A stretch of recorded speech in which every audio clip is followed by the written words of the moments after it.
Hello? 1 second. I'm trying to get my headphones working. Uh, Uh,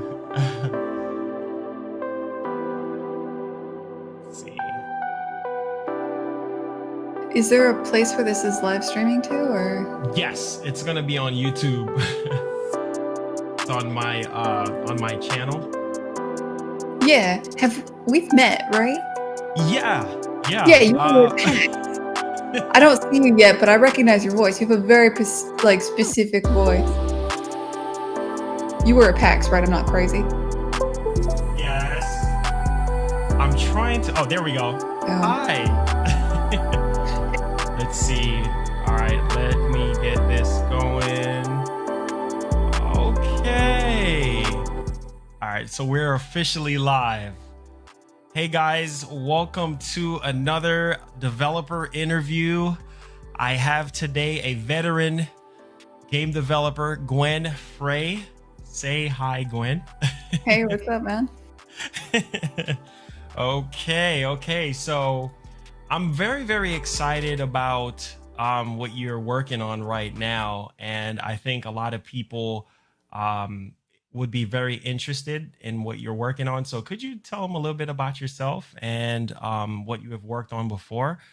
I saw Um, something briefly on your Twitter about Bioshock and some more stuff. sure, yeah. So I've been in the industry for quite a while now, like I think about 13 years at this point.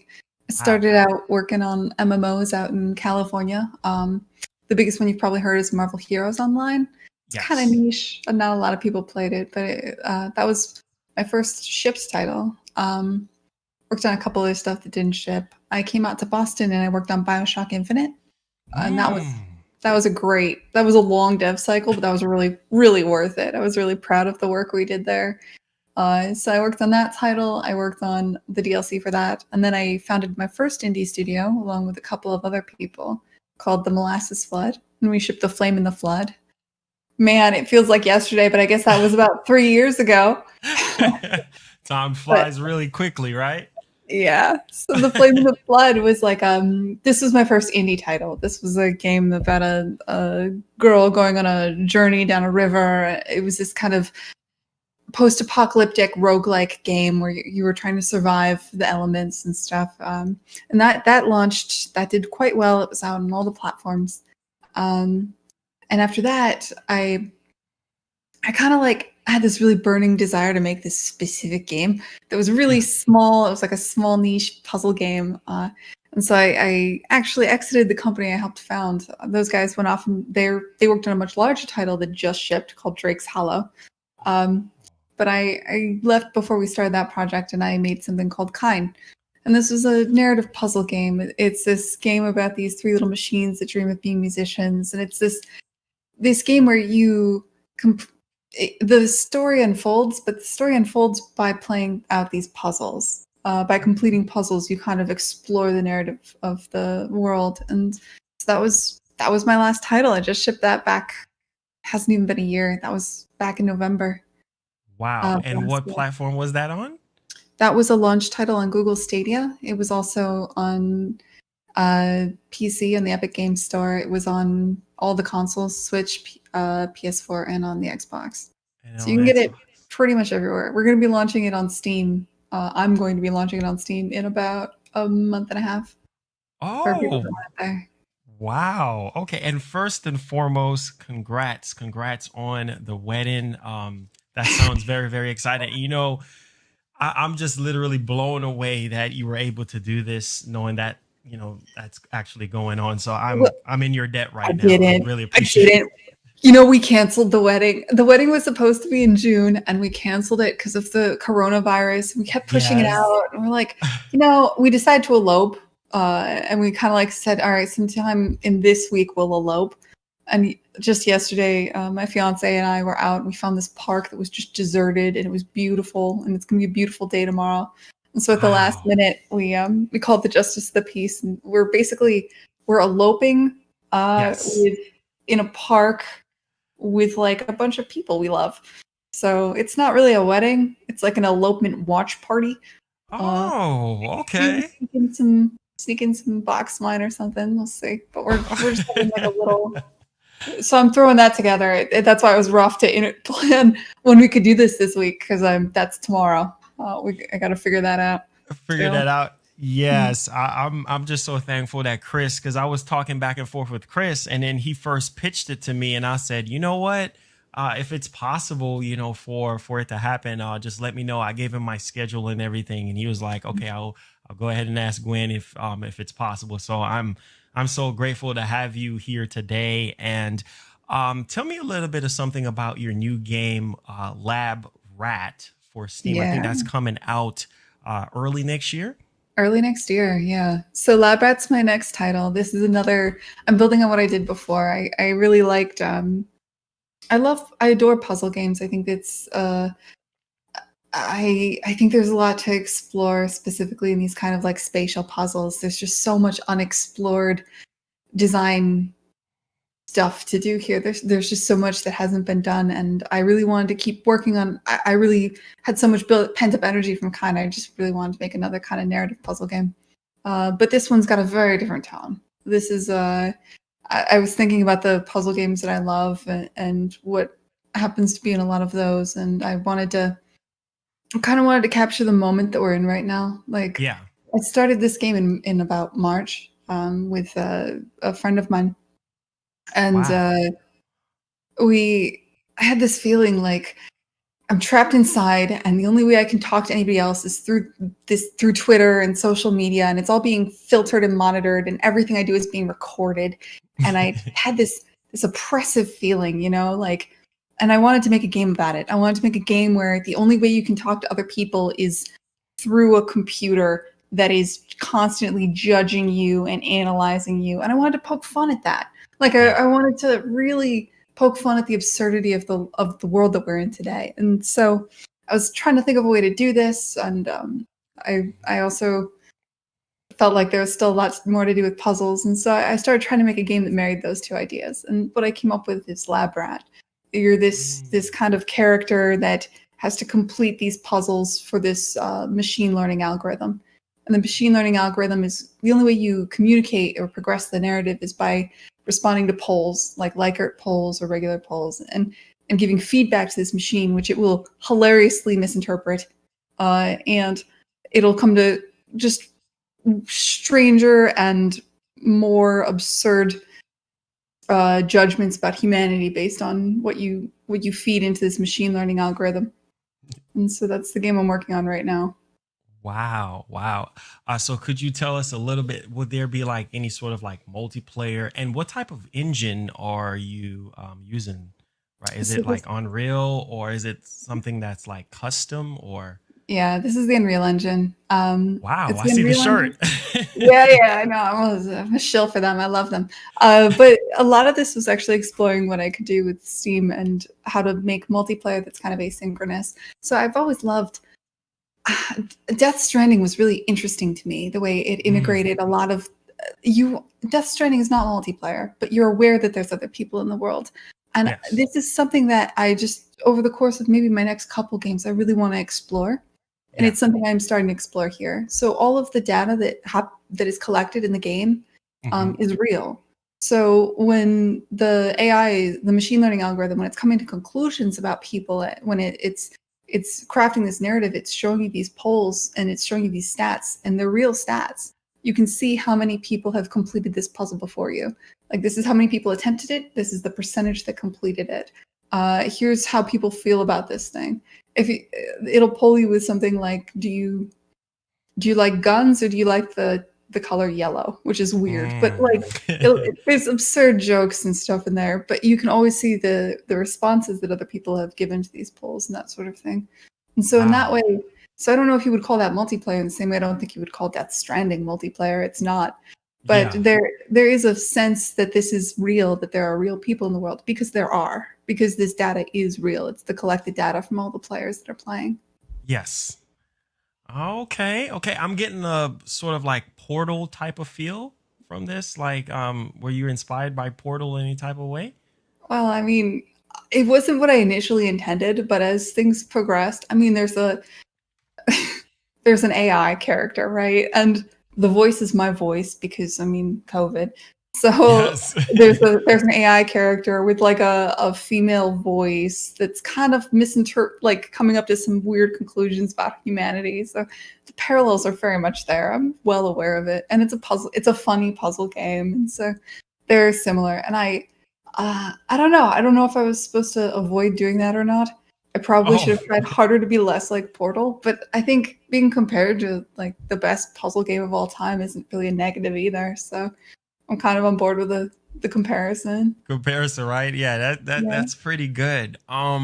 So what was your like, I would say, like, did you really encounter like any sort of difficulty with developing this game at all? Any challenges with the Unreal Engine, or is this Unreal Engine 4 or 5? This is 4 still, yeah. I mean, Okay. keep in mind, I've been making games exclusively in the Unreal Engine for, God, over 10 years at this point. So I've Wow. grown with it. I started with Unreal 3. I worked in Kismet. Now I'm in Blueprint. Kind launched on, it was a launch title on Stadia. It was on every platform, and that was a Blueprint only project in Unreal. Yeah. Yeah. Um, so for me, I just work very quickly and efficiently in Unreal. So technically, there haven't been many issues. Kine was because it was a 3D. There was more. Kine was arguably at this point a more complicated game as far as just Mm, the movement code goes. yeah. This game is more complicated creatively and in different ways. In the Death Stranding kind of like I don't want to call it multiplayer. I've never done a game where players had to interact in this way, and Mm, I've never had to personally do VO for a game. And writing is really hard. yeah. It's extremely difficult to do well. Anyone can do it, but doing it well is like very hard. I had to. I'm getting help actually. I had Oh to. wow. So there was this early on, I think back in April or so, I was sitting here and I was thinking, I am not a writer, but I want a good story. If I could have anyone in the world, who would I ask? And I had just played this game called Eliza at the end of last year. It was this Liza. visual novel that it was this visual novel. You'll probably only find out about it if you're into visual novels, but it is hands down the best visual novel I've ever read. It just spoke to me. Wow. It said a lot of really intelligent things about technology. Mm-hmm. Um, and I was like, who wrote that? And it turns out it's this guy, Matt Seiji Burns. He's a game writer. He's been around in game writing forever. Mm-hmm. And he had pretty much crafted this. Like, this was his baby. And he had finished it back in November, around when I finished Kind. So I reached out to him and I told him what this was about. And he thought it was cool. He joined the project. And he's helping me shore up the writing quite a bit. Because Yeah.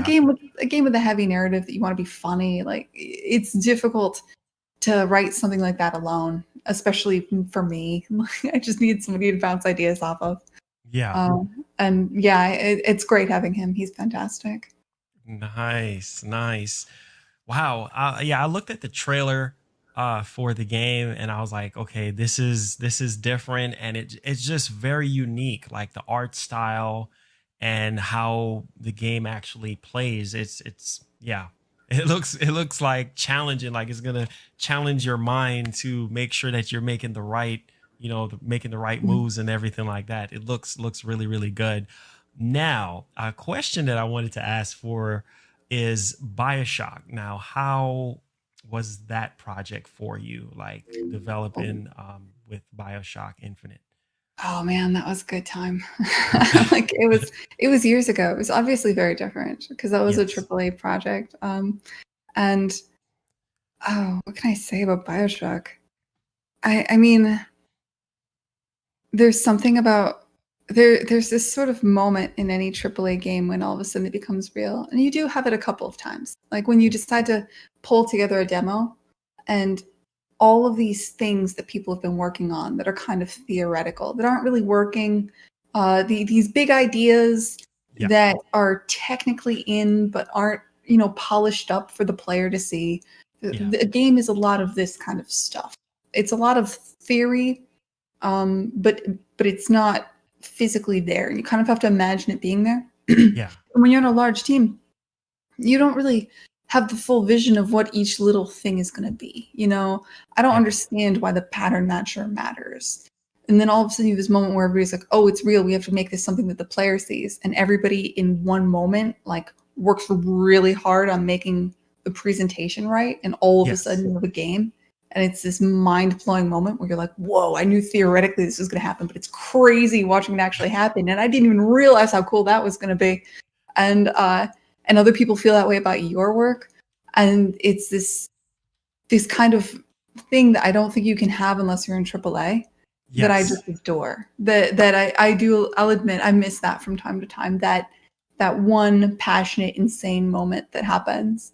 And it drags out for a little bit, but like that feeling is a feeling that I don't know how to capture in indie. Because in indie, there's just fewer people and you kind of know what you're rowing towards. And it's it's not the same as having 100 people suddenly decide to polish their work in unison. There's only a handful of us, and we all kind of know what's going to happen when everybody else works hard. Yeah. So it's in that way, I do kind of look back with a little bit of rose-colored glasses on those days. They were pretty fun. Wow. Wow. That's good to know. Bioshock is one of my all-time favorite games, like since the original all the way up to where we at now. And of course, I'm hearing talks about Bioshock 4 happening. I'm thinking something along the lines of with Sony now with the PlayStation 5. I think that's like really, really huge and everything. And just to hear that you were actually a part of Bioshock, that's just legendary within itself. So Lab Rat, is that going to be on just Steam or is it going to be on any other console or anything like that? I can't announce anything yet because I have no idea, to be honest. My initial Okay. plan is to launch on Steam, and I'm gonna see how that goes. And Okay. based on based on how interested people are, I'll make my decision from there. Okay. But definitely Steam at least. Steam at least. Okay. Okay. So I'm pretty sure you have seen what's been going on with, of course, the next gen stuff, like with the PS5 and with the Xbox Series X.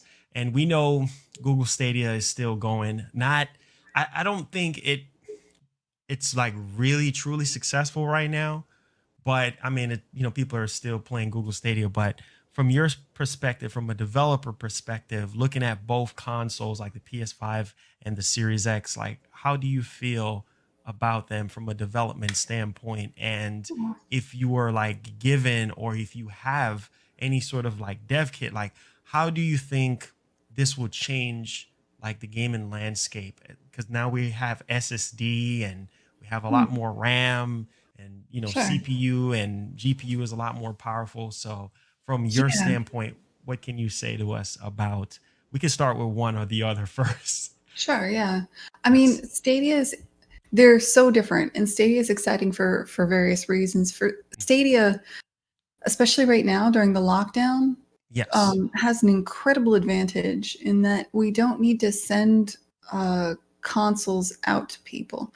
And so when you're getting a game ready for cert, you have to pass a bunch of a bunch of requirements. There's things Mhm. like on the Xbox, if a user rips out their controller while a loading spinner is happening, the game can't crash the because that would make Xbox look bad, right? There's Mm. loads of things like this. There just thousands of little minutia details that they will test you on, and you have to make sure that your game supports all these little problems. And the way you Yes. make sure that your game is will pass is that you send your game to a QA company, which very thoroughly tests for all of the requirements, right? Um, Also, you need to have people internally that can fix those problems. And so everybody involved needs to have a dev kit or a test kit, a physical computer on their desk to handle that. And if we were just in the middle of like, if this was a matter of getting like a PS3 dev kit or Mm. an Xbox One dev kit, that's fine, right? Yeah. But right now, the new consoles are pretty scarce just because they're new. So a Mm. lot of studios were counting on being able to share hardware. Like not every dev needs a dev kit. Usually, you Yeah. can just kind of set it up on the network, and everybody can build to it when they need to, and that sort of thing. Yeah. Um, we can't do that anymore, right? So, and there's strict requirements about where dev kits can be. They have to be in a place that's secure, where no information will leak. Up until recently, and so it is difficult to be making a launch title right now. I suspect a lot of launch titles are quietly slipping because of the coronavirus, because we can't share technology like we used to within our Yes. studio. Stadia does not have that problem. With Stadia, you're developing in the cloud. So when anybody on your team, giving them access to your hardware is giving them a login, right? Mm-hmm. And then all of a sudden they can test their stuff on final equipment. Yeah. It's very different testing your stuff on your PC versus testing it on the final hardware. Yes. And so in a way, Stadia has a massive advantage in that direction. In another way, Stadia has other problems. Obviously, coronavirus has impacted their how quickly they can roll devs onto their hardware, and in general, what Stadia is trying to do is much bigger, I think, than a lot of the consoles are. I think most developers can wrap their mind around like, okay, this is a console but more powerful. In reality, there's not that much going on with the new consoles. They're getting on par with the highest end PCs right now. Yeah. There is stuff that's cool, like the audio stuff in the new controller, like the new Sony controller. There The is dual new, sense. yeah, like that. Yeah. That's cool. The haptic triggers and stuff. Yeah. There is cool stuff there. Yeah. But if you can launch your game without that cool stuff, and that's okay. Whereas Stadia is just all new, and it's a lot of the things Google is trying to do. This idea that like a game has to work and play well when it's on a TV versus a computer versus a phone. I don't think you realize how much of a pain that is for somebody who's got a lot of UI, for instance. There's certain games where they're like Football Manager, where you're just playing like a spreadsheet, and you can't show that same UI on a TV and on a computer and on a phone. And so you basically got to make the game 3 times to make it so that somebody can play that game on all devices. And there's a lot of stuff like that people don't think about. That becomes a much bigger problem when you're developing for Stadia. And so yeah, it's a mixed bag. I've got a lot of opinions about the next gen console and about what's coming up. I want to hear them. I really want to hear them because one of the main things, because we had a PlayStation dev on here before, and we talked a lot about PS5 and Series X, and it's very exciting to actually hear, the information coming directly from the developer on how they really feel about the next gen systems. And I know for a lot of people right now, their main thing is the PS5 because Microsoft, they took a different route with the whole Game Pass approach, and that's fine. And then Sony, they're on the whole exclusive route and selling hardware, whereas Microsoft Game Pass, and they don't really care so much about people, purchasing their hardware because they can just have their games on PC. They're pushing it on Android, and it's just a much more different window. The reality is, if you buy an Xbox, the next box, whatever they're calling it, from Microsoft, Series X, if you buy the Series X from Microsoft gets money. If you buy a new computer from Microsoft gets money. They don't care that much that you buy their hardware. They're making much more of a software push, and I think Game Pass is really compelling. I think it's interesting. There's that. There's also that they're leaning more heavily on a subscription service kind of mentality in Europe too, in an interesting way, where you can kind of like rent the console in the same way in America. Like, I don't know if we still do this. I haven't cable in ages, but you used to be able to rent a cable box and also get like pay monthly as part of your cable. It's kind of like a thing that's going on in Europe. You can like rent the Series Xbox or their console, and you can, and with it you can also get Game Pass and stuff. And so they're leaning hard into getting people to pay in a subscription service sort of a way, and a lot of their strategy, their high level strategy, is around that. And yeah, you're right. They don't care if you buy their Series X. Not as much. They don't. It's not nowhere near. Well, it's just not as important. They're going to win either way, right? As far as they're concerned. So they're just playing a different game than Sony is right now. Where Sony, like they don't. If you buy a PC, Sony doesn't get any money. Sony only gets money if you buy that PlayStation. And Yep. Sony's always had a really good taste for first party titles. Yes. They make a handful of very hard bets on usually very artistic games that are unique and distinctive. They push. They have. I think they've done a lot of great work getting a lot of exclusives, as they always seem to do.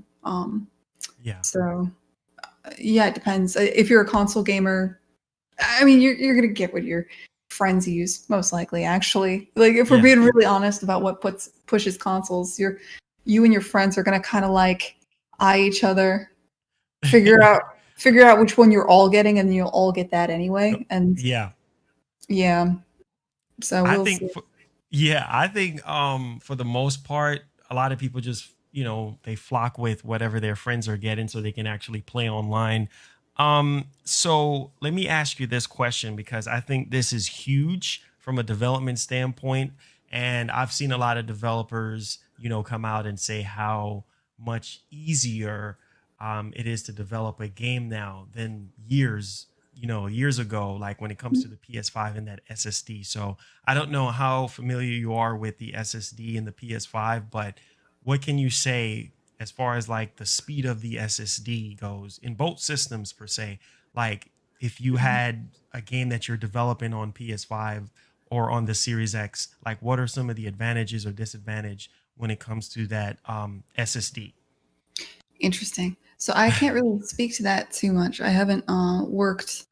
I don't have the next gen dev kits right now. Okay. So I can't tell you like break it down exactly.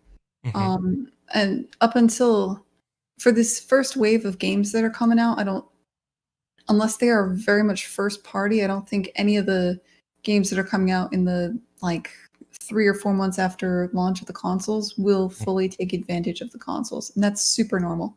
That's Yeah. just games take about 3 years to make. You did not have the consoles when you started, whatever it is that's launching right now. Hmm. Um, by the time developers get the consoles, I hopefully you can get a dev kit a year before launch, but maybe not. So unless you are literally Naughty Dog, who Sony works with very closely, Hmm. most of these games that you're playing right now are not as they're not the best thing that's going to be on the console. The best things that are going to be on the console, you'll see like 6 months to a year after launch.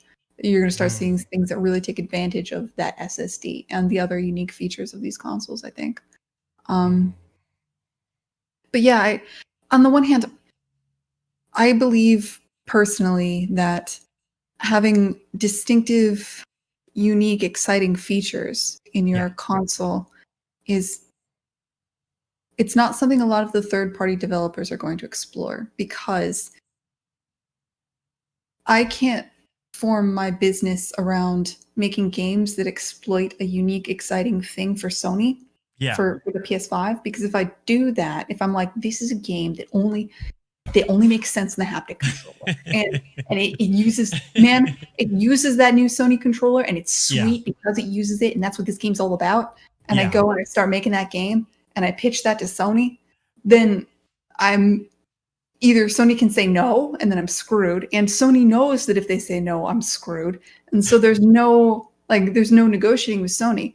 That kind of thing only has to happen from a studio that's owned by Sony.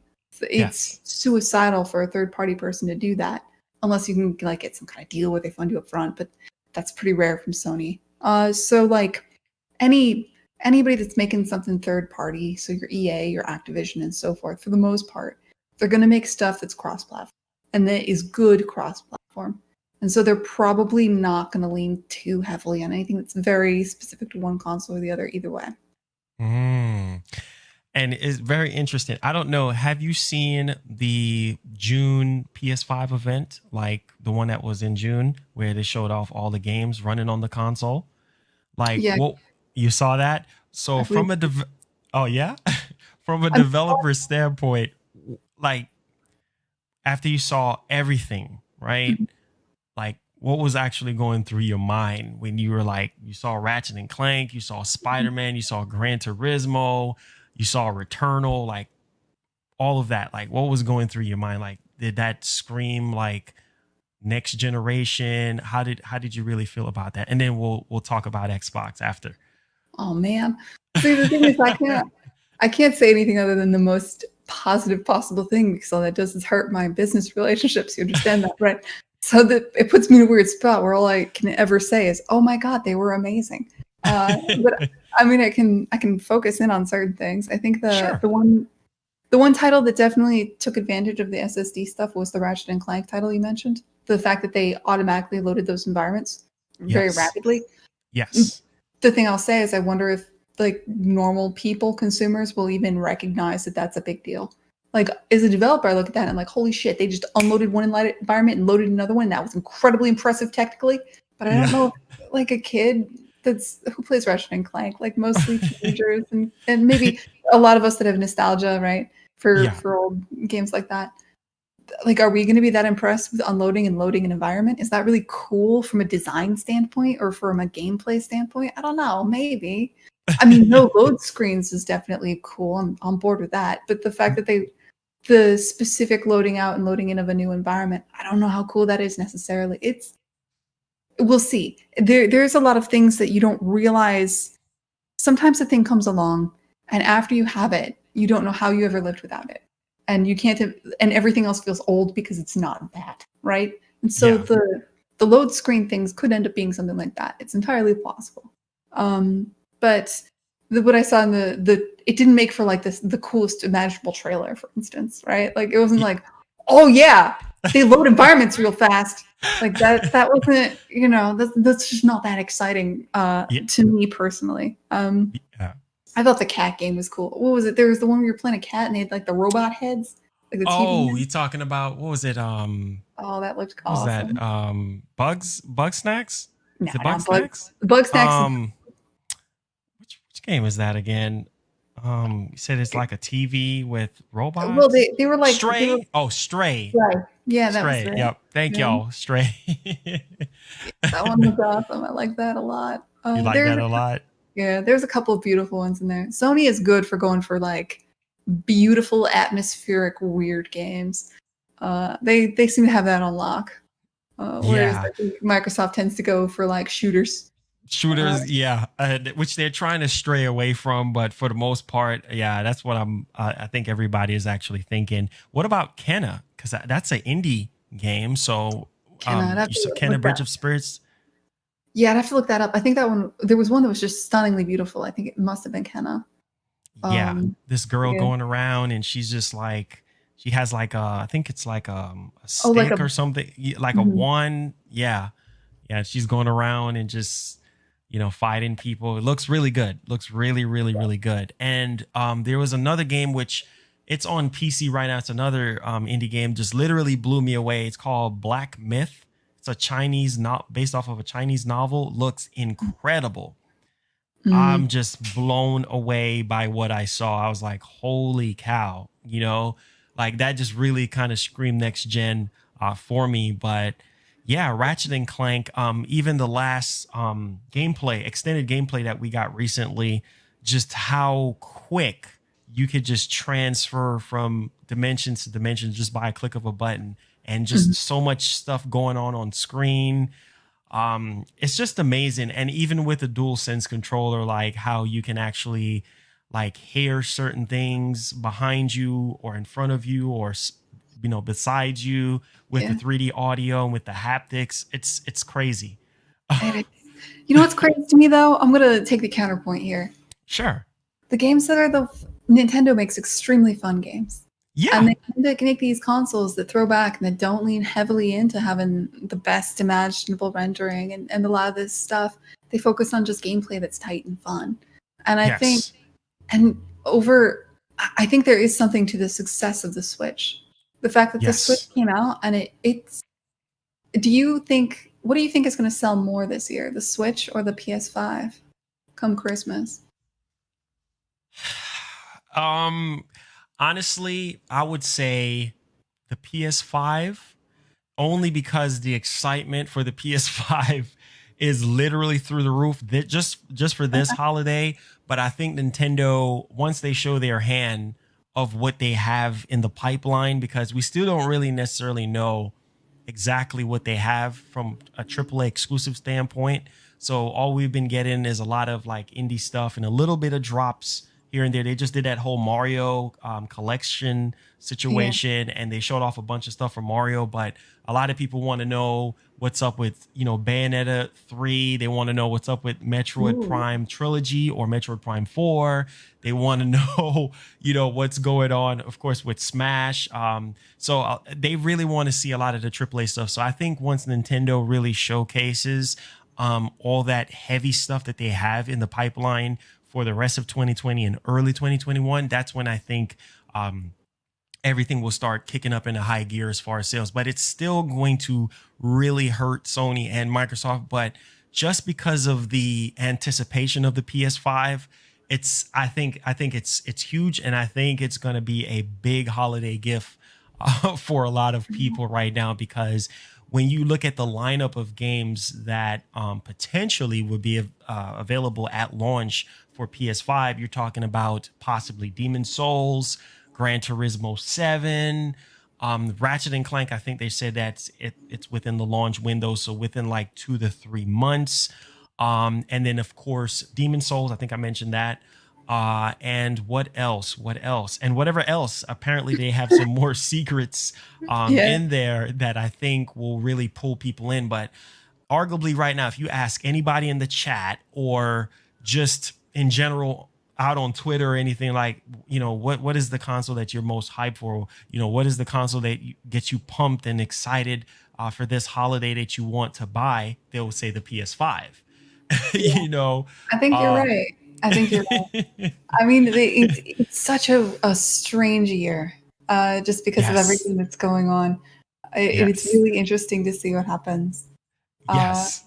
and I think you're right that the PS5 will outsell the Switch. But I do think the Switch has been selling like crazy through this year, just through the lockdown and everything. And I think they might, because it is so popular, it might you might see another bump there along the holidays too.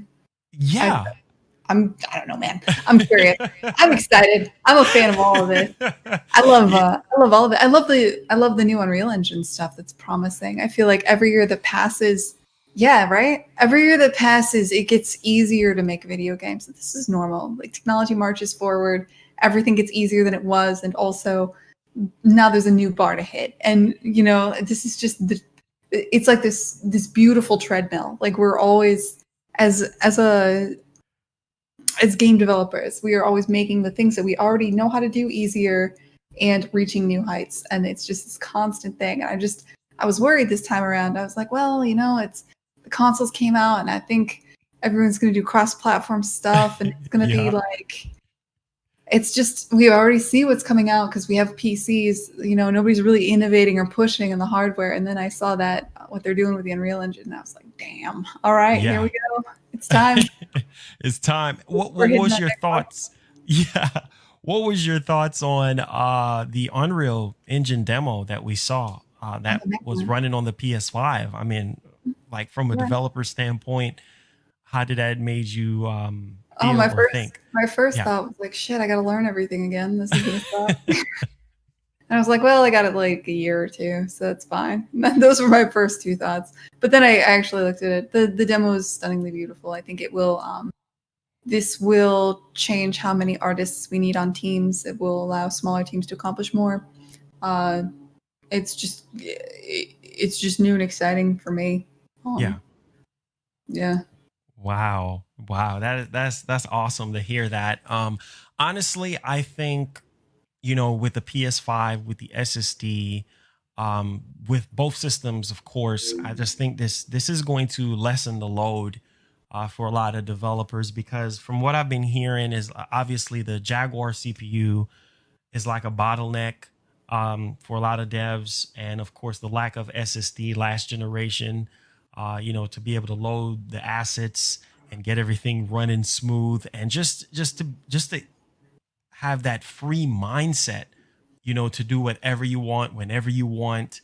I think that's something that is very, very exciting for game devs this time around, because now you don't have to necessarily worry about anything. Everything is like almost infinite.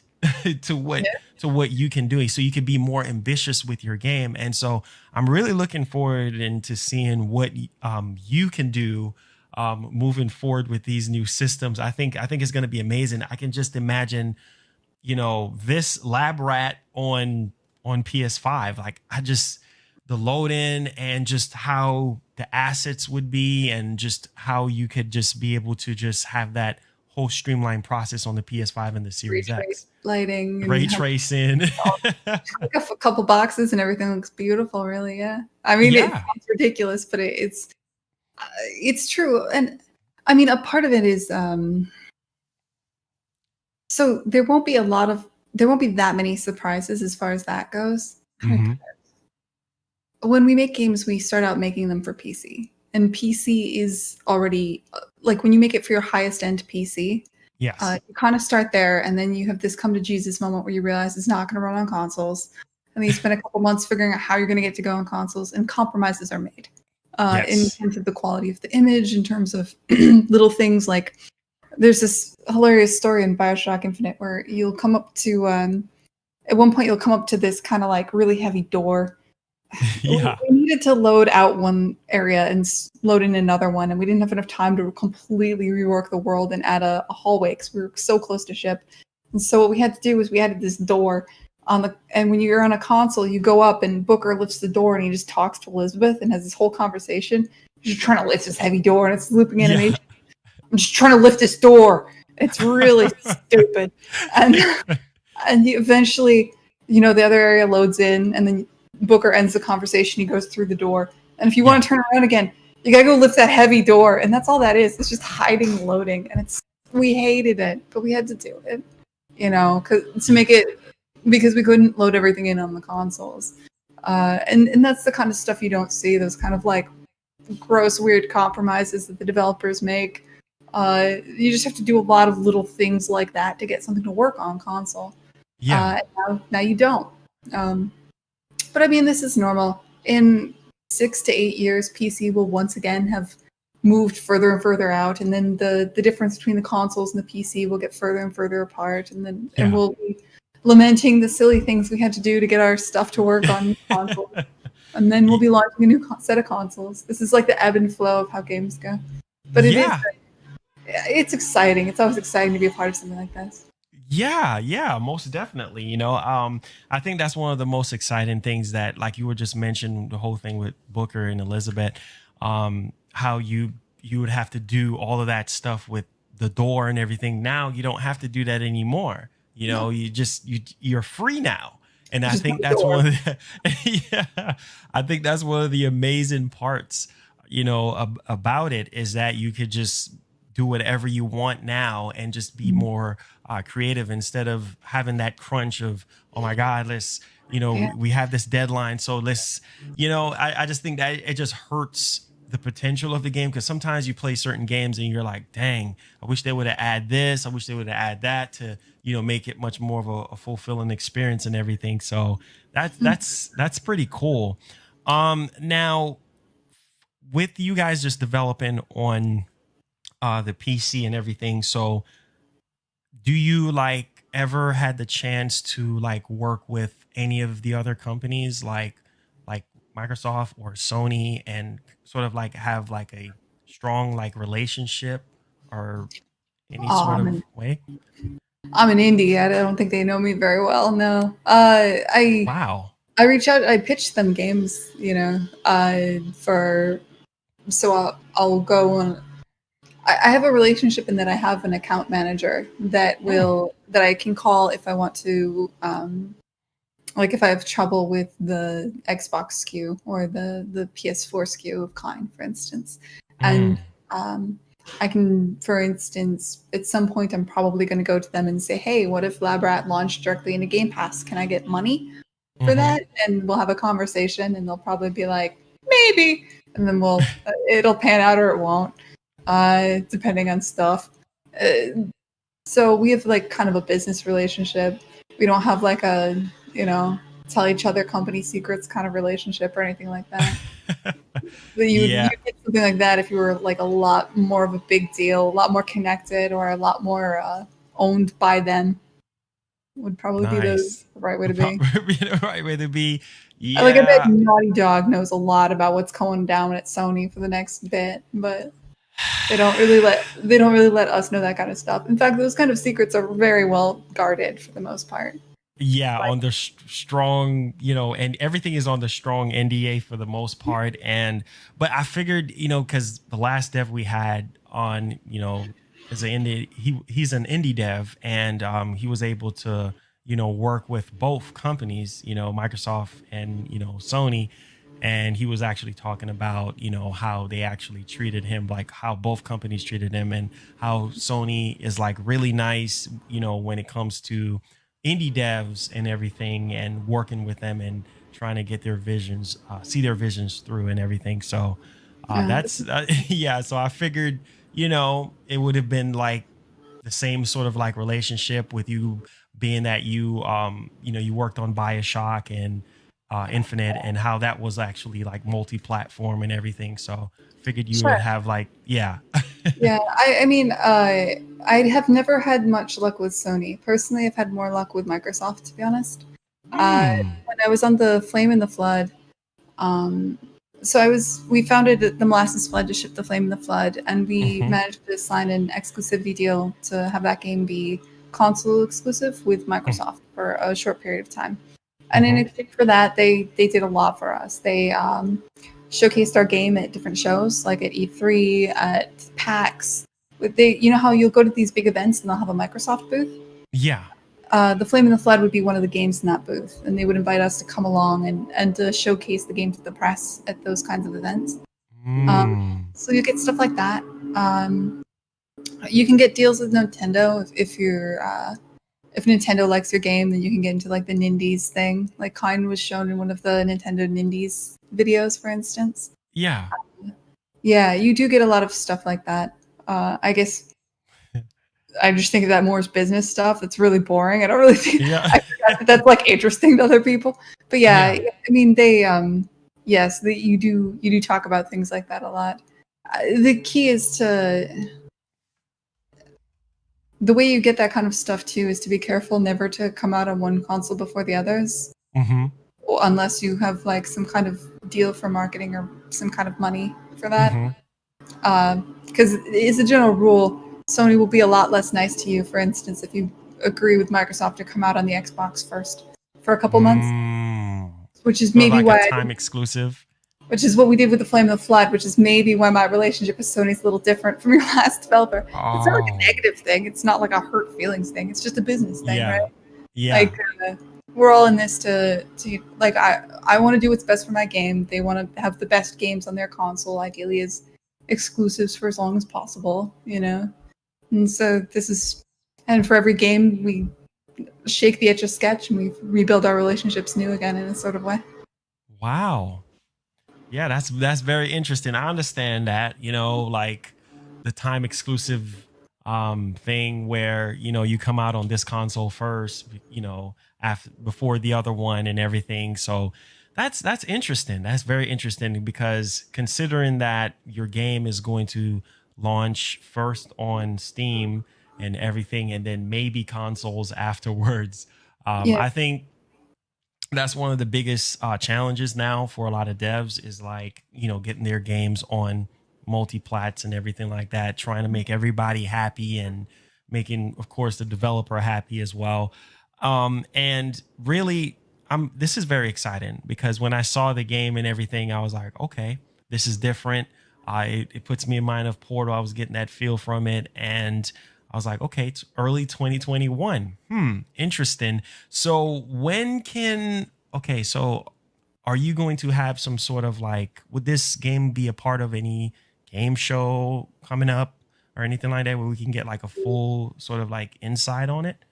So I don't have a full marketing strategy yet, but what I do have is you can go to labrat.study and you can sign up for the beta. And in about a month or two, I'm going to invite some different YouTubers, and I'm going to invite, well, basically most of the people that I've sent the list out to join the beta are YouTubers, but if anybody is free to sign up, you just go to Hmm. labrat.study and you can sign up to be part of the beta. And in about a month or two, I'm going to start bringing people in and having them play just about the first part of the game, like the beta of the game. And we're Okay. going to iterate based on that over the next couple months. And then when the game's ready to show, we'll start showing it. It will show a bigger gameplay reveal, and eventually, before you know it, it'll be out. That's kind of the plan. It's hard Okay. to it's hard to schedule something into a specific show right now because everything is, so up in the Yeah. air. Still up Um, in it. Yeah. but yeah, I hope to. I want to take this one. I want to experiment with. I want to see how people do with the game as it is, and I want to improve it a little bit. Ideally on PC, where I can very rapidly change the game and fix it and make it better and improve it. Mhm. And then when it's polished and perfect, I'll start showing gameplay, I think. Okay. Wow. That's interesting. So, any development challenges? I mean, that's what I really want to hear. You- Like any development challenges with COVID, working remotely from home. Could you elaborate on that? Because I think people would like to hear a little bit about this as well. Like as a developer, and now that you're not at the studio, but you're actually working from home, is that like Yeah. extremely challenging for you right now? Like Well, as far as the so game? when I started Kine, I started here in Wow. my like this is where I made Kine, and I did this with a fully distributed team. But I did plan after Kine to make a larger title, to grow a studio, to hire some people. I had started a kind of like a tactics game that I wanted to make, and I was Mm-hmm. very early on that because obviously I wrapped up Kine in November, and I'd started planning out making this tactics game, and then March hit, and I was kind of that was dragging along. I was getting a little nervous. I was scared about getting funding for something Yeah. bigger at that time, Yes. and that's when I decided to make this game instead. And so this game was made with the intention of making something quick that I could make with a distributed team. Yeah. Again, something that I loved and that's in my wheelhouse. Kind of. It did kind of, to be honest, Lab Rat did grow into a much larger project than I initially expected. I thought this was going to be a very small couple month project, and there was just something very special here that I just really wanted to keep working on and iterating on. So Yeah. Lab Rat is a lot bigger than I intended. But initially, it was intended to be a project. Well, I started Lab Rat as something to do until the coronavirus blew over, and then I fell in love with it, and Lab Rat became a larger project. But also, the coronavirus has gone on longer. Mm-hmm. And this is a project that's designed to be ideal to make while in lockdown. Everyone I'm Mm. working with works from home remotely already. Mm-hmm. Um, I don't have to like have actors. I am the voice actress for this game. So I'm doing What? yeah, like the Oh voice my of the God. trailer is my voice. So it was designed very specifically to be able to make it in these conditions. So it's a mixed bag. Like you're asking, yes, it's hard working from home. The big problems and challenges with working from home as an artist, as a game developer, I kind of had to solve those already before when it came to Kine.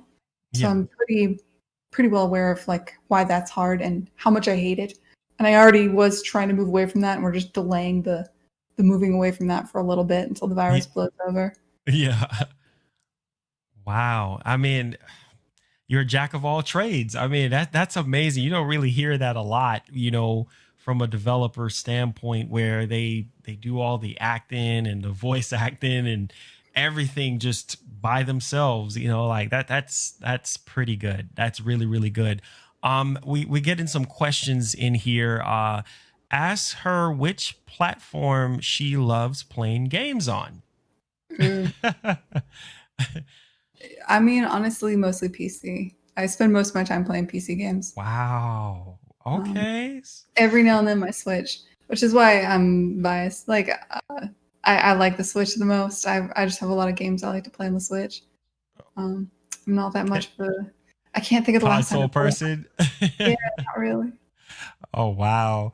Sorry, is Some your audience all consoles? I should have guessed. oh no no they're mixed. They PlayStation, Xbox, PC. You have some elitists here and there. I just Someone. find. Oh, sorry. Yeah, I was no, gonna you say go ahead. Go ahead. I just find like a lot of my favorite games are strategy games, tactics games, that sort of thing, and there's just way more of those on PC. Like, and I Mm, can't imagine playing, especially like a 4X strategy game on console. I think it doesn't map as well to a controller. I don't think. yeah. Um, And so there's just certain. I just think the mouse and keyboard is ideal for certain styles of games, and those happen to be the games I love. Yeah, that's really cool. Another question. Ask her how many people worked on Lab Rat. Okay, so I'm the only full-time person on the project. Wow. Um, this was I started this with somebody named Lucas. Lucas Leslow is what he goes by. Mm-hmm. He's a he's somebody that was very beneficial when I was making Kine. He played it a lot. He's a experimental puzzle designer. He's kind of well known in very niche puzzle circles. I'm in some really weird niche puzzle designer circles at this point. Wow. And he's very hardcore and very cool. And he's been working with me. Basically, the way we work together is I kind of come up with the story and we sort of collaborate a little bit on the mechanics and Mm-hmm. I program it and I kind of make a couple of example maps and I'm like, okay, now fully explore this, make all the puzzles possible with this and show me what's good and what's bad about it. And then he Mm-hmm. just does. And he crushes it. Like he's Wow. fantastic. So all the puzzles in the game will be designed by him. Um, and not only all the puzzles in the game, probably another 10 times more puzzles than that you'll never see because they just didn't quite make the cut. Y- Uh, and that's his role. So he's on the project part time. The other Mm-hmm. person helping me out is Matt Burns, the person I mentioned who worked on the visual novel Eliza. Mm-hmm. He's helping me out with the writing. Again, he actually has a full time job, so he's helping me out on his nights and weekends. Um, Okay. the art is being done by a friend of mine he was the lead level builder on Bioshock Infinite. So he was like the lead Mm. artist as far as the environments go. Um, Mm. and Bioshock Infinite had some very beautiful environments. I don't know if you noticed. Yeah. Oh, yeah. I played. What was it? I think it was like about 3 weeks ago. Yeah, about 3 weeks ago, I played it on my PS3, and it's amazing. Like the level design, the art style, the lighting, the story, the voice acting. I mean, it's amazing. And this is one of the main reasons why I was like, wow, like I love BioShock. Big Daddy. I mean, just all the characters from the very beginning. I was like, BioShock is something special. And now we're hearing rumors about BioShock 4, which I think you should be on there. I think you should be on board with that And because you did a great job with BioShock Infinite. I they mean, have a lot of ex Bioshock Infinite devs. Um, really. yeah, a lot of my old friends are working on that project. I don't know how much has been announced. I'm going to shut up because I don't know what has been announced, but I have faith in that project. I think it'll be good. I don't think you'll be disappointed when you see the overlap of who is working on Infinite and who's working on the next one. Um, Wow. Wow. That is very good. That's very, very good to hear. So were you involved at all with any of the other BioShock games, or it was just specifically just Infinite, right? yeah, just Infinite. That was a very long dev cycle, so it was quite a chunk of my career, just that Wow. one game. Oh my God. Wow. Yeah, bravo on that one. Ken Levine, amazing guy. Yeah, he's really good. He is He's got really, his really own good. project he's been spinning on since then. That's I'm excited to see what they're doing. I have no idea. It's very close. Uh, I have no idea what they're doing over there because he founded a new studio, Ghost Story, here in Boston. Yes. Uh, Yup. and I mean, he gave that one talk at GDC on narrative Legos. I know he's doing something procedural and narrative based on that, but Yeah. it'll be exciting to see what comes out of that. What comes out of that, right? Yeah, I think that's pretty good. And this one main question I have is, and I think this is very good. And right now there's a lot of talk about pro consumer, anti consumer, but from a developer standpoint, like what do you think?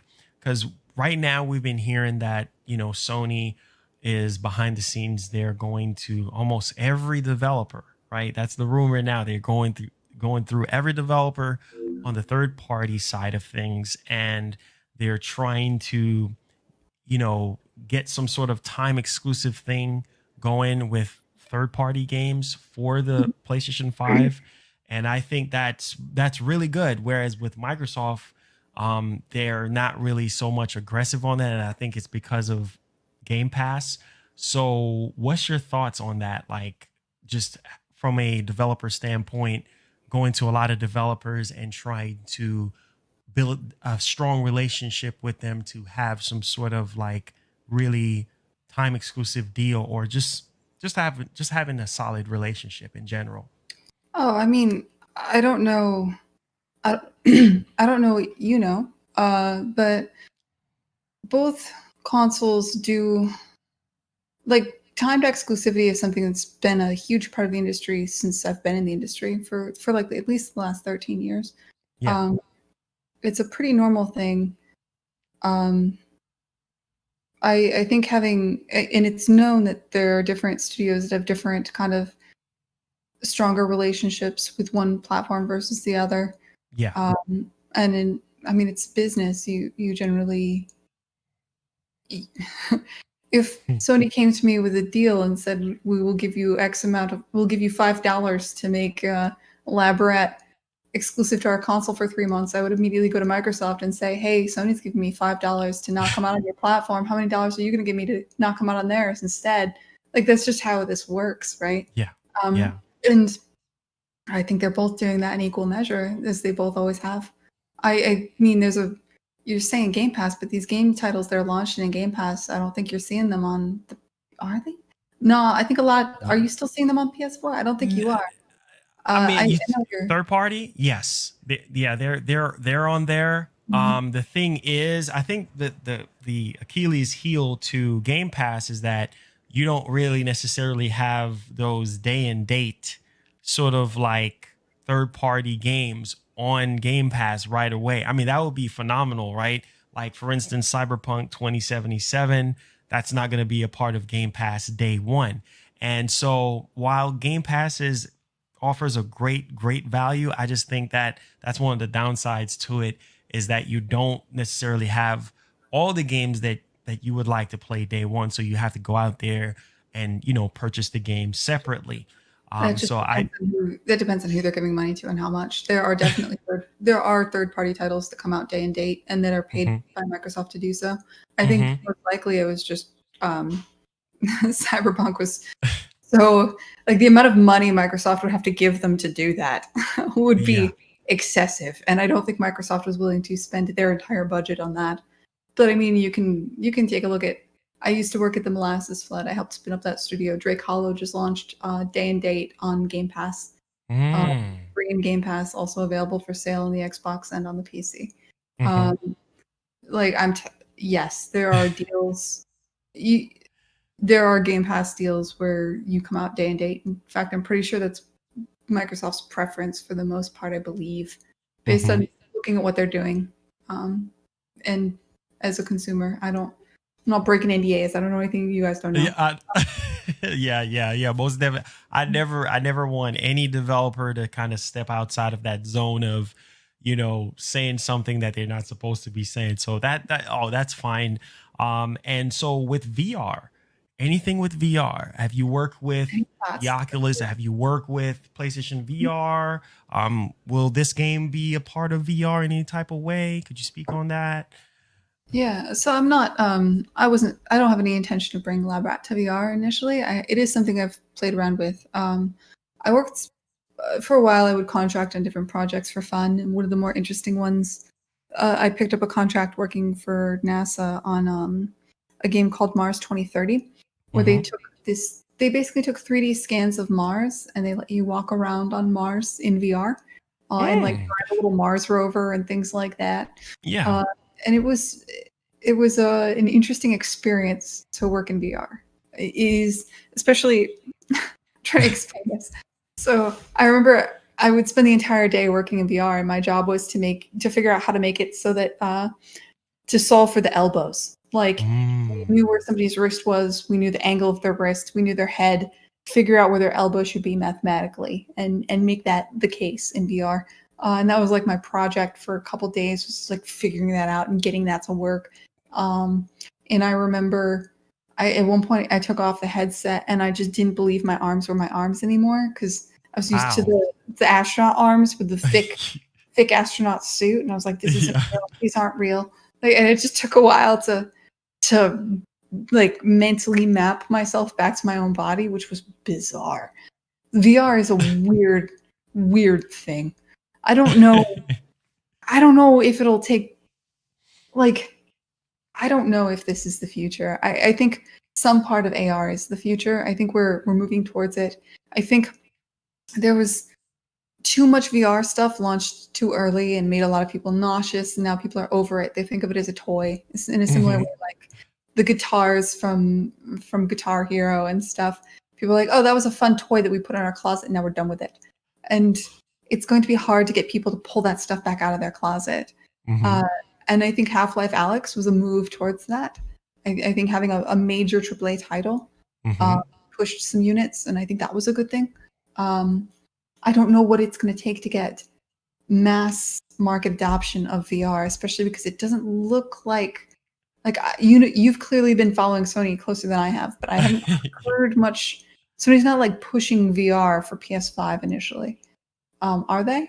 Have they been pushing it pretty much? Right now, we know about it. We know about the patents and everything, but there's really no talks about it. Actually, this whole entire week, they already confirmed that there's no PlayStation 5 related news this week. And so they're going to be focusing on VR stuff. So a lot of VR games, a lot of VR talk. At least that's what they're saying. I think sometimes Sony be like trolling their fans a little bit, like saying, "Oh, yeah, we're not gonna get that," and then we might get a little bit of stuff here and there. But as Mhm. far as like VR 2, yeah, we just know about the patents. We know it's coming, but they haven't really like fully come out yet with anything pertaining to that. And I It's think what, it's yeah, hard go to stay ahead. hyped. It's hard to stay hyped because I keep Yeah, hearing this, right? Like I've been hearing for yeah. years, like, oh, there's a new exciting thing coming for VR. You wait, it's coming. And I feel like, yeah, you've been saying that for years now, man. Like I don't know. And the last new exciting thing that they finally dropped, it was like, oh, there it is. It's the Valve There- exclusive. Did that move the needle? Did it? I don't. It did somewhat, yeah. but it's not mass market yet. We haven't hit that point. Like people, when you start to see developers make some, the smartphone is one of the most popular gaming devices, not because it was perfect for gaming, but because everybody has it because they want a smartphone, right? Yes. The PS2 was massive because everybody wanted a DVD player, not because Y- people necessarily wanted a gaming console. VR will hit. We will have awesome, amazing, incredible VR games and experiences for VR when people will put the money into making those, and they will only put the money into making those when that has mass adoption. And I think mass adoption has to come from some other thing other than video games. I think it just has to be like there has to be an AR thing that is like you need this the same way you need a smartphone because reason. And once that happens, and then we hit mass adoption, then all of a sudden it's going to be incredible what people do with that technology. All of a yeah. sudden, when there's clearly a path to money in that, that's when people are going to invest. That's when we're going to start seeing things like we're going to see we're going to see input devices that are new and in 3D space. Like, why have a mouse and keyboard in this kind of 2D plane when you can manipulate objects in 3D? It's going to change how we interact with everything. The internet Yeah. can be 3D if everybody has AR and VR, and we can count on it to be ubiquitous. Yeah. Why are web pages going to be in 2D? That doesn't make any sense. Like, Yeah. there's a future here, but that future is we're not there yet. I don't know what it's going to take to get there. I don't think it's going to come from the games industry. And that's just Mm, where interesting. I think. I wanted to ask you this question too. Now, NVIDIA, I'm pretty sure you saw the whole NVIDIA presentation. Now, what went through your mind with the new 3000 cards? Because I mean, the performance is insane when it I'm comes, allergic if you're, to it. especially if you're coming from like a 10 series card or even a 20 series card. I mean, it's just like the power, the money, the power to money value. It's insane. So, are you interested in any of those cards and how those cards actually make you feel as far as a developer? Honestly, no, man. I didn't watch that thing. I have no idea what you're talking about right now. I know there What? was an Nvidia thing, and that's about all I know about that. Uh, I I mean, yeah, it's a better card, cheaper. It's probably another thing I have to support at some point. Yeah. But it's yeah, nah, man, I don't really have strong Yeah. opinions there. Okay, okay, okay. That's cool. That's cool. I just wanted to ask because I know you're more on, PC than consoles and everything like that. So you might have like a general understanding about the cards and everything like that. But yeah, I mean, they're insane as far as like power and I mean the 3070, the 3080 and the 3090 cards, especially the 3090, I think it's like $1,500. And wow, I mean, the performance of that card, I mean, you could do 8K gaming Mhm. on that. It's pretty good. But I I mean, really, everything gets cheaper, everything gets easier, everything gets you will reach a point where we draw more pixels on a screen. At some point, we'll move past the concept of pixels. I yeah, mean, and this is all really fun and exciting, and it's exciting to get excited about, like on the margins. But to me, when I think about games, and when I think about, the experiences that bring me joy, a lot of the times they're not because they drew the most pixels. There are beautiful worlds out there, and there are beautiful worlds to get lost in. But I yes, mean, there's something really fun about when you look at indie games. The reason why a lot of indie games are fun is not because they've done something insane technically necessarily, but they're often fun because they did something simple but with a huge twist, or they're just really interesting experiences that are really well designed. Like I hmm, love Civilization, and being able to draw another couple thousand triangles. I mean, it'll impact Civilization on the fringes, but it won't be what makes Civilization better. That game's better because it's a better designed game. You know what I yeah, mean? yeah, And so that's yeah. why I don't follow the tech stuff as so much. It's why I think the moves Nintendo makes are extremely interesting, Yeah, because they are yeah. so design focused over the tech stuff. Over I the know, text, yeah. I So know I'm what? talking to the wrong person right now, but Oh no, no, no, no, no, no. Because here's the thing. Like, I love Nintendo. I really do. I just feel like at this very moment right now, they have something up their sleeves that is gonna blow us all away. And before I even started to cover, PlayStation, Xbox, I was covering a lot of Nintendo stuff. Actually, started off with Nintendo as a brand ambassador and then start going to E3 a lot, start meeting a lot of developers. I've been going to E3 since 2007. cool. So been a part of the industry like that, and then started my own website in 2011. And then start writing, reviewing stuff, and then I was featured on Forbes from there.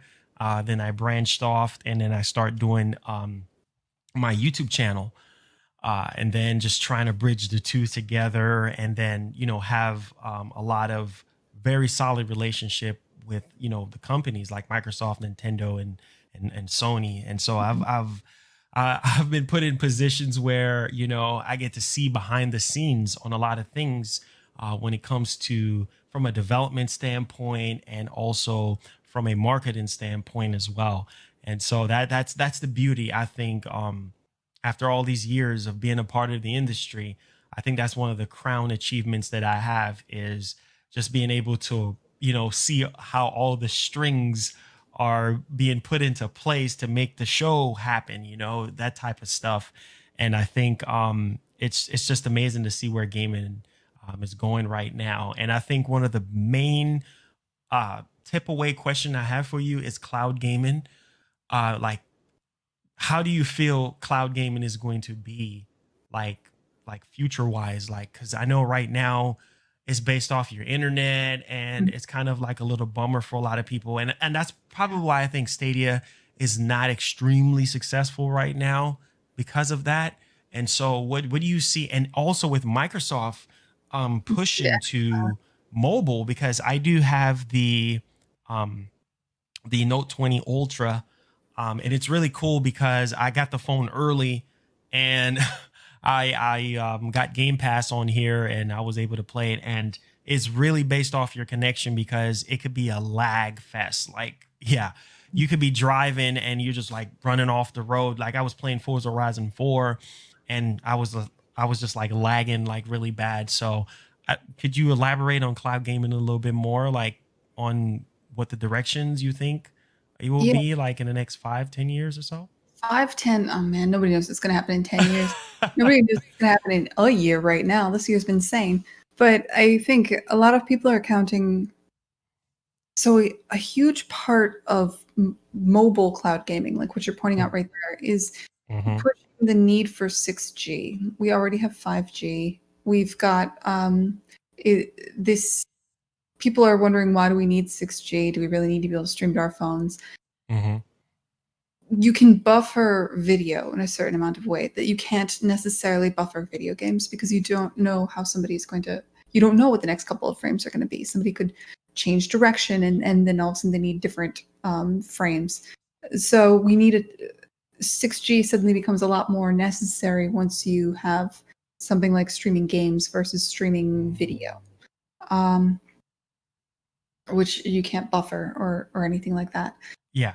So I think streaming is, a lot of people are trying to get their streaming platforms out ahead of 6G, and also 6G is kind of is looking for a reason to exist, and so these two things kind of support each other in a sort of a way. Mm-hmm. I think we're seeing a bit of that. I think the biggest problem with streaming within the like to your PC and to other devices other than your phone, you're seeing a last mile problem. The biggest issues with streaming tend to come down to what's going on with your router in your house, and just what's going on just is within your house is the biggest one, but also like within that last mile up to your house. Mm-hmm. That tends to be where the slowdown is, and that's a very expensive problem to solve. Like, you can't solve the internet for everybody. That is true. Yeah. Yeah. So, so in that way, because it's dependent on the internet, it is a little bit difficult in that way. I don't know what the right solution is for streaming, to be honest. I think there's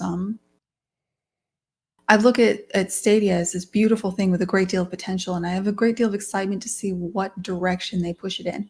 I Mm-hmm. think going out of the there's something really bold to going out of the gate with games like Mortal Kombat, games that are extremely twitchy and competitive, Yep. which are necessarily going to be hurt by latency, and proving that, in ideal situations, there is no latency isn't that cool.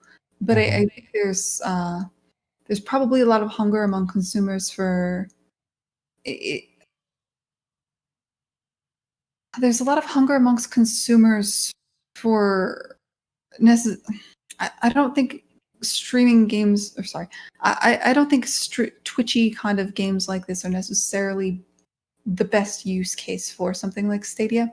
I think Mm-hmm. Stadia probably does well with beautiful games that are less twitchy and not necessarily competitive. That's my personal opinion. This is Yeah. all my personal opinion. I don't work for any of these people, okay? Um, I've used the tech, and I know a lot about a lot of this stuff. Yeah. Uh, I think there's also a massive consumer problem as far as Stadia goes, where people, once you own an Xbox, you own a physical thing. You're like, I own this. I'm going to buy games, and those games I can install them on this hard drive, and no matter what, I can plug this hard drive in and I can use it. And you don't have that kind of physical presence with Yeah. Stadia. Yeah. So people don't know if they own a game necessarily. Yes, you buy a game on Stadia and you own it, and a lot of people can wrap their minds around that. But there's a certain segment of the population that's just like, but I don't have anything, but I didn't install it here. Yeah.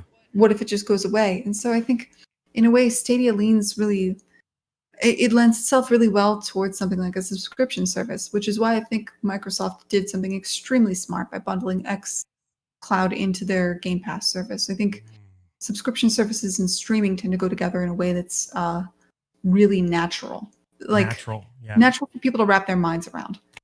It makes sense to be like, oh, I'm renting this game. That's why it's not physically in front of me.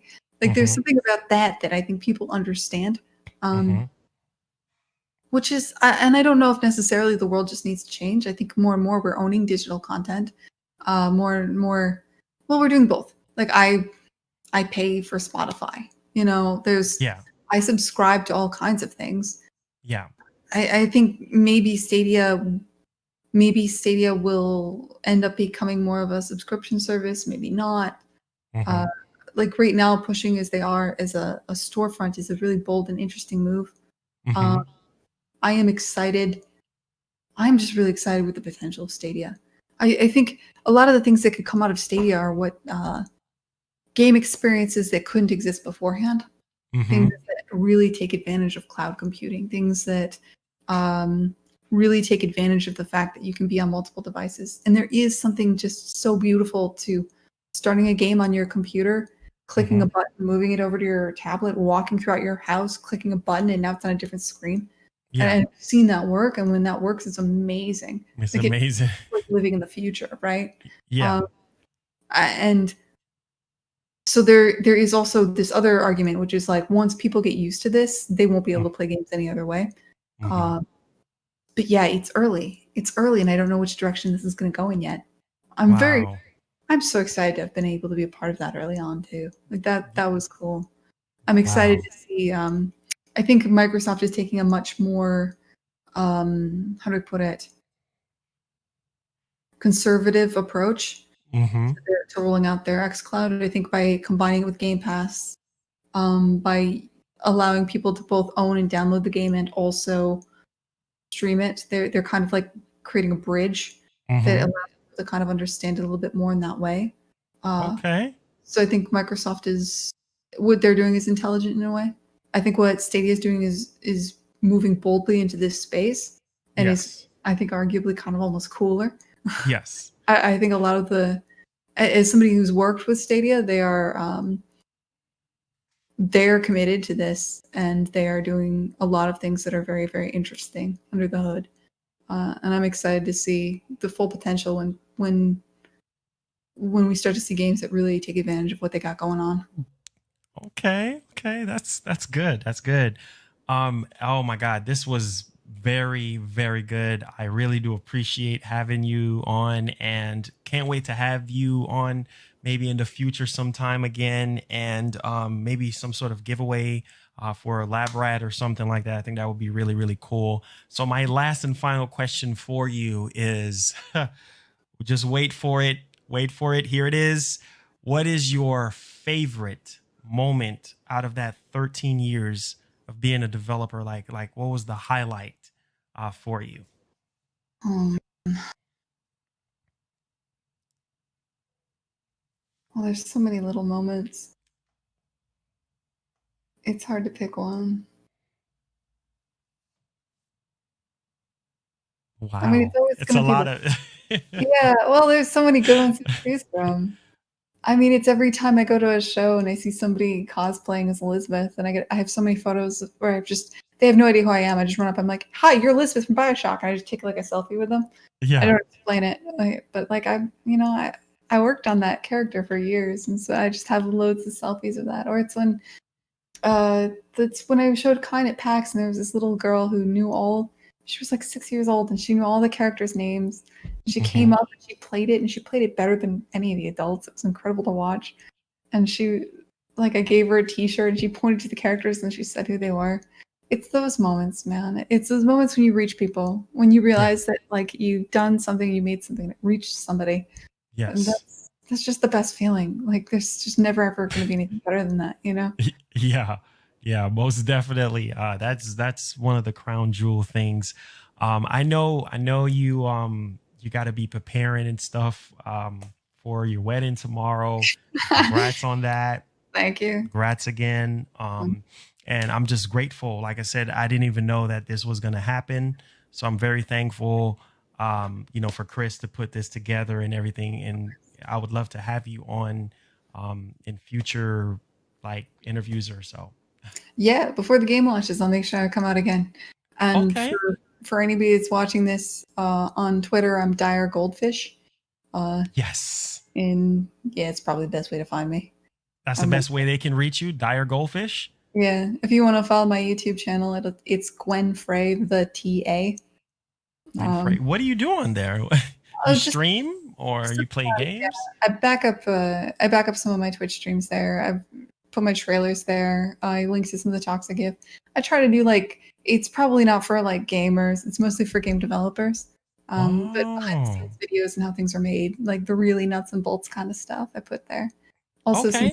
sometimes every now and then, like a couple times a year, I'll interview another developer, and I'll put those Oh, up there. So oh, nice. Yeah, send me a link in the Discord. Like when you get down, send me a link to your channel in the Discord and everything like that, and we'll go from there. Somebody said they will follow you on Twitter. Someone had donated $5. It says, question for Dev: will Microsoft be utilizing the developers they have acquired like Scalebound. Hmm, that's interesting. Uh, um, I am not Microsoft, so I do not. But I can't imagine they would buy a bunch of studios and then tell them to like hang out and do nothing. So I'm sure those studios are making games. Like, there's no question there, right? Oh my God. But thank you so much, Gwen. It was great to have you. And we'll keep in touch and everything like that. And all the best on the wedding for tomorrow and everything. And we'll be looking forward to your game, Lab Rat. Is there any date that you could share with us? You said early 2021 Early, on Steam. yeah, early next year it'll be on Steam. Okay. So looking forward to that and everything. So thank you so much, and be safe out there, and have a great wedding. Okay. Okay, cool. Thank you. Bye. Bye.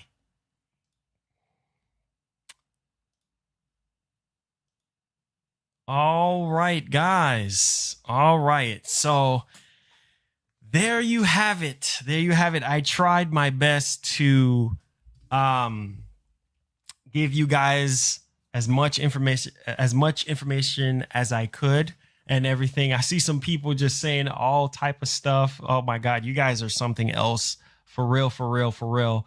But yeah, I have something else that I'm working on as well, and we'll probably have her back on the show, possibly around closer to when the game comes out and everything.